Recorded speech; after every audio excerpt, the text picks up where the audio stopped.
Hi hello ನಮಸ್ತೆ. ಇದು Sharada Pathashala YouTube channel. First time ನಮ್ಮ ಚಾನಲ್ನ ನೋಡ್ತಾ ಇದ್ದರೆ ಸಬ್ಸ್ಕ್ರೈಬ್ ಮಾಡಿಕೊಂಡು ಸಪೋರ್ಟ್ ಮಾಡಿ ಅಂತ ಹೇಳ್ತಾ ಇವತ್ತಿನ ಒಂದು ವಿಡಿಯೋವನ್ನು ಸ್ಟಾರ್ಟ್ ಮಾಡೋಣ. ನಿನ್ನೆ SDA ಒಂದು ಕೀ ಆನ್ಸರ್ ಬಿಟ್ಟಿದ್ದಾರೆ, ಅಫಿಷಿಯಲ್ ಕೀ ಆನ್ಸರು KE ಬಿಟ್ಟಿದ್ದಾರೆ. ಸೊ ನೀವೆಲ್ಲರೂ ನೋಡ್ಕೊಂಡಿದ್ದೀರಾ ಅಂತ ಅನ್ಕೋತೀನಿ. ಸೊ ಸಂಭವನೀಯ ಕೀ ಉತ್ತರಕ್ಕೂ ಮತ್ತು ಅಫಿಷಿಯಲ್ ಕೀ ಉತ್ತರಕ್ಕೂ ಅಷ್ಟೇನು ಡಿಫ್ರೆನ್ಸ್ ಇರಲ್ಲ, ಬಟ್ 2-3 ಮಾರ್ಕ್ಸಲ್ಲಿ ಸ್ವಲ್ಪ ಡಿಫ್ರೆನ್ಸ್ ಇರುತ್ತೆ. ಇದು ಅಫಿಷಿಯಲ್ ಆಗಿದೆ, ಬಟ್ ಇನ್ನೊಂದು ಫೈನಲ್ ಕೀ ಆನ್ಸರ್ ಅಂತ ಬಿಡ್ತಾರೆ. ಸೊ ಅದರಲ್ಲೂ 1 ಅಥವಾ 2 ಡಿಫ್ರೆನ್ಸ್ ಇರುತ್ತೆ ಮಾರ್ಕ್ಸ್ ಅಷ್ಟೇ. ಅಷ್ಟು ಬಿಟ್ಟರೆ ಏನು ಅಷ್ಟು ಲಾರ್ಜ್ ಇದರಲ್ಲಿ ಏನು ಡಿಫ್ರೆನ್ಸ್ ಇರಲ್ಲ. ಸೊ ಆ ಒಂದು ಬೇಸ್ ಮೇಲೆ ಕಟ್ ಆಫ್ ಅಂಕಗಳನ್ನು ಗೆಸ್ ಮಾಡ್ತಾ ಹೋಗಿದ್ದೀವಿ. ಸೊ ಇವತ್ತು ಈ ಒಂದು ವಿಡಿಯೋದಲ್ಲಿ ಕಟ್ ಆಫ್ ಅಂಕಗಳು ಎಷ್ಟಿರುತ್ತೆ ಕ್ಯಾಟಗರಿ ವೈಸ್ ಅಂತ ತಿಳ್ಕೊತಾ ಹೋಗೋಣ. ಫಸ್ಟ್ ಟೈಮ್ ನಮ್ಮ ಚಾನಲ್ನ ನೋಡ್ತಾ ಇದ್ದರೆ ಸಬ್ಸ್ಕ್ರೈಬ್ ಮಾಡಿಕೊಂಡು ನೋಡಿ ಅಂತ ಹೇಳ್ತಾ ಬನ್ನಿ ಇವತ್ತಿನ ಒಂದು ಕಟ್ ಆಫ್ ಅಂಕಗಳು ಎಷ್ಟಿರ್ತವೆ ಕ್ಯಾಟಗರಿ ವೈಸ್ ಅಂತ ಡಿಸ್ಕಸ್ ಮಾಡೋಣ. ಓಕೆನಾ. ಇವತ್ತು ನಾವು ಕಟ್ ಆಫ್ ಅಂಕಗಳನ್ನು ಪೇಪರ್ 1 ಹಾಗೆ ಪೇಪರ್ 1 ಹಾಗೆ ಪೇಪರ್ 2 ಇದ್ರದ್ದು ಬೇಸ್ ಮೇಲೆ ನಾವು ಕಟ್ ಆಫ್ ಅಂಕಗಳನ್ನು ಒಂದು ಗೆಸ್ ಮಾಡಿದ್ದೀವಿ. ಸೊ ಅದೇನು ಅಂತ ನೋಡ್ಕೋತಾ ಹೋಗೋಣ. ಪೇಪರ್ ಡಿಫಿಕಲ್ಟಿ ಇತ್ತಾ ಅಥವಾ ಈಸಿ ಇತ್ತಾ ಅಂತ ಕಮೆಂಟ್ ಬಾಕ್ಸಲ್ಲಿ ಕಮೆಂಟ್ ಮಾಡಿ.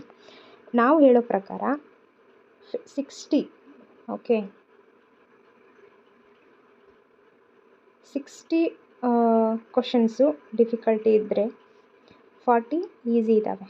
ಓಕೆ, ಅಂದರೆ ಪೇಪರ್ ಡಿಫಿಕಲ್ಟ್ ಇದೆ, GK ಪೇಪರು ಡಿಫಿಕಲ್ಟ್ ಇತ್ತು. ಓಕೆನಾ.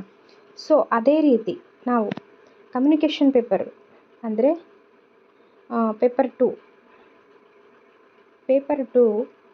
ನಾವು ಗೆಸ್ ಮಾಡೋದು ಹೇಗೆ ಅಂತಂದರೆ ಪೇಪರ್ 2ಅಲ್ಲಿ 60 ಈಸಿ ಇದ್ದಾವೆ.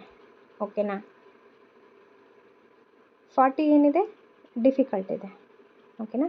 ಸೊ ಇದ್ರ ಬೇಸ್ ಮೇಲೆ GK ಅಂತೂ ಟಫ್ ಇತ್ತು. ಹೇಗೆ ಅಂತಂದರೆ ನಾವು ತುಂಬ ವರ್ಷಗಳಿಂದ ಅಧ್ಯಯನ ಮಾಡಿದವರಿಗೆ ಅದು ಈಸಿಯಾಗಿ ಕಾಣುತ್ತೆ. ಬಟ್ ಈಗ 1 ವರ್ಷ ಅಥವಾ 6 ತಿಂಗಳು 1.5 ವರ್ಷ ಓದಿರ್ತಾರಲ್ವ, ಅವ್ರಿಗೆ ಅದು ಡಿಫಿಕಲ್ಟ್ ಅನಿಸಿರುತ್ತೆ. ಸೊ ಓವರಾಲ್ ಆಗಿ ಪೇಪರ್ ಹೇಗಿತ್ತು, ಪೇಪರ್ 1 ಪೇಪರ್ 2 ಹೇಗಿತ್ತು ಅಂದರೆ ಡಿಫಿಕಲ್ಟ್ ಇತ್ತು. ಓಕೆನಾ. ಸೊ ಈಗ ಡಿಫಿಕಲ್ಟಿ ಇದ್ದರೆ ಕಟ್ ಆಫ್ ಅನ್ನೋದು ಹೈ ಹೋಗಲ್ಲ, ಕಡಿಮೆ ಆಗುತ್ತೆ. ಅದೇ ಈಸಿ ಇದ್ದರೆ ಏನಾಗುತ್ತೆ, ಕಟ್ ಆಫ್ ಅನ್ನೋದು ಹೈ ಹೋಗುತ್ತೆ.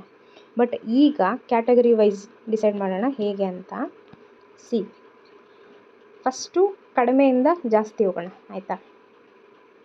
ಫಸ್ಟ್ ಬರೋದು ST ಅವ್ರಿಗೆ 100 ಒಳಗಡೆ ಇರುತ್ತೆ. ಓಕೆನಾ. ಬಿಲೋ 100 ಇರುತ್ತೆ. ಓಕೆನಾ. ಸೊ ಅದಾದಮೇಲೆ SC ಬಂತಂದರೆ 100 ಅಬೌವ್ ಅಂದರೆ 105 ಅಥವಾ 110 ಒಳಗಡೆ ಇರುತ್ತೆ. ಅರ್ಥ ಆಯ್ತಾ. ಸೊ ಡಿಫಿಕಲ್ಟಿ ಲೆವೆಲ್ ಇರೋದರಿಂದ ಕಟ್ ಆಫ್ ಅನ್ನೋದು ಕಡಿಮೆ ನಿಂದಿರುತ್ತೆ. ಸೊ ನೆಕ್ಸ್ಟು 2A 2Bದವ್ರದ್ದು ನೋಡಬೇಕಂದ್ರೆ 2B ಅವರು 115 ಇಂದ 120 ತೆಗೆದಿರಬೇಕು. ಸೊ ಇಷ್ಟು ತೆಗೆದ್ರೆ ಇವರು ಸೇಫ್ ಸ್ಕೋರಲ್ಲಿ ಇದ್ದಾರೆ, ಸೇಫ್ ಆಗಿದ್ದಾರೆ ಅಂತ ಅರ್ಥ. ಓಕೆನಾ. ಸೇಮ್ ಇವೆರಡಕ್ಕೂ ಸೇಮ್ ಆಗಿರುತ್ತೆ. ಅದಾದಮೇಲೆ ಫೈನಲ್ ಆಗಿ ನಾವು GM ಬಗ್ಗೆ ಹೇಳಬೇಕಾದ್ರೆ ಕಟ್ ಆಫ್ ಇಲ್ಲೇನಾಗುತ್ತೆ, ಸ್ವಲ್ಪ ಹೈಯೇ ಇರುತ್ತೆ. ಯಾಕೆ ಅಂತ ನಿಮಗೂ ಗೊತ್ತು. ಸೊ ಇಲ್ಲಿ 135 to 140 ಇರಬೇಕು ಸೇಫ್ ಸ್ಕೋರ್. ನಾನು ಹೇಳ್ತಾ ಇರೋದು 135 ನಿಮ್ಮದು ಮಾರ್ಕ್ಸ್ ಇದ್ದರೆ ನೀವು ಸೇಫ್ ಆಗಿದ್ದೀರಿ ಅಂತ ಅರ್ಥ. ಸೊ ಅದರಲ್ಲೂ 140 ಇದ್ರಂತೂ ನೀವು ಫುಲ್ ಸೇಫ್ ಅಂತ ಅರ್ಥ. ಸೊ ಬಿಟ್ವೀನ್ ಇದರಲ್ಲಿ ನಮಗೆ ಕಟ್ ಆಫ್ ಅನ್ನೋದು ಡಿಸೈಡ್ ಆಗುತ್ತೆ. ಸೊ ಇಲ್ಲಿ ನೋಡಿ, ಓವರಾಲ್ ಆಗಿ ಕಟ್ ಆಫ್ ಹೇಳಬೇಕಂದ್ರೆ GMದವ್ರದ್ದು 135 ಇರಬೇಕು, 135 ಇಂದ 140 ಇರಬೇಕು. ಹಾಗೆ 2A 2Bದವ್ರದ್ದು 115 ಇರಬೇಕು ಅಥವಾ 120 ಇದ್ದರೆ ಇವರು ಸೇಫ್ ಆಗಿದ್ದಾರೆ ಅಂತ ಅರ್ಥ. ಇನ್ನು SC ಬೇರೆ ಬರುತ್ತೆ ಆ್ಯಂಡ್ ವುಮೆನ್ ಬೇರೆ ಇರುತ್ತೆ. ವುಮೆನ್ಗೆ 100 ಅಬವ್ 100 105 ಆ ಥರ ಇರುತ್ತೆ. ಸೊ SC ಬಾಯ್ಗೂ ಬೇರೆ ಇರುತ್ತೆ. ಒಂದು ವುಮೆನ್ಗಿಂತ ಒಂದು 5-6 ಮಾರ್ಕ್ಸ್ ಹೆಚ್ಚು ಕಮ್ಮಿ ಇರುತ್ತೆ ಅಷ್ಟೇ. 100 ಅಥವಾ 100 ಅಬವ್ ಇರುತ್ತೆ. ಅದೇ ST ಅಂತ ಬಂದರೆ ನಮಗೆ 100 ಬಿಲೋವೇ ಇರುತ್ತೆ.